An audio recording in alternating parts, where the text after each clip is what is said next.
Hi everyone, welcome to the table tennis class. I'm Fong Bo. Today I'll be teaching the backhand banana flick. First point. For the banana flick close to the table, you need to step in with the correct foot. I'm right-handed, so I step in with my right foot.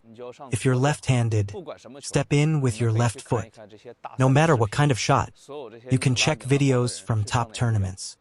Players who flick well always step with the racket side foot. Whichever hand holds the racket, step in with that foot. Next is finger and wrist movement. The key to a good banana flick is finger and wrist power. Many players hit the net or lack power when flicking. Why is that? Because your fingers and wrist aren't fully opened. Watch this carefully. Open your fingers and wrist fully, and also open your elbow. Keep it slightly away from your body. If your elbow is too close, you can't fully use your wrist.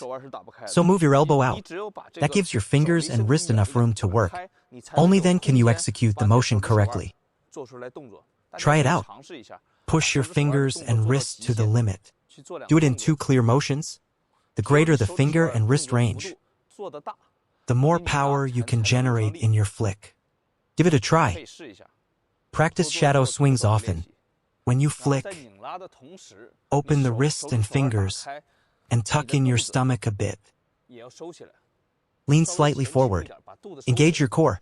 If your stomach sticks out, your wrist will hit it during the flick, so you need to create space for your hand.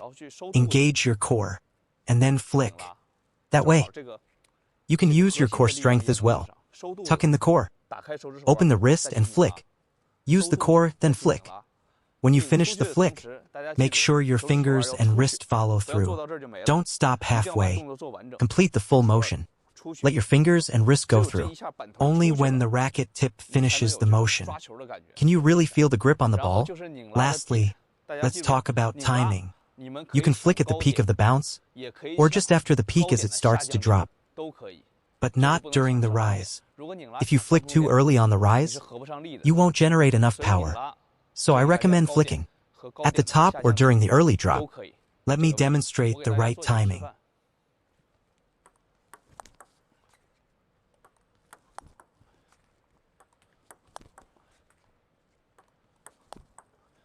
As you can see, my fingers and wrist are fully extended.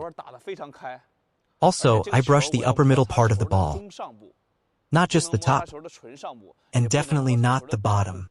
Brushing the upper middle gives the best feel. That gives you the best quality flick.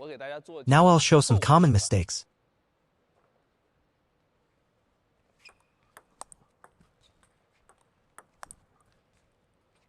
See that?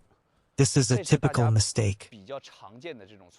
Not using fingers and wrist, just pushing forward with the forearm. That kind of flick lacks spin and quality.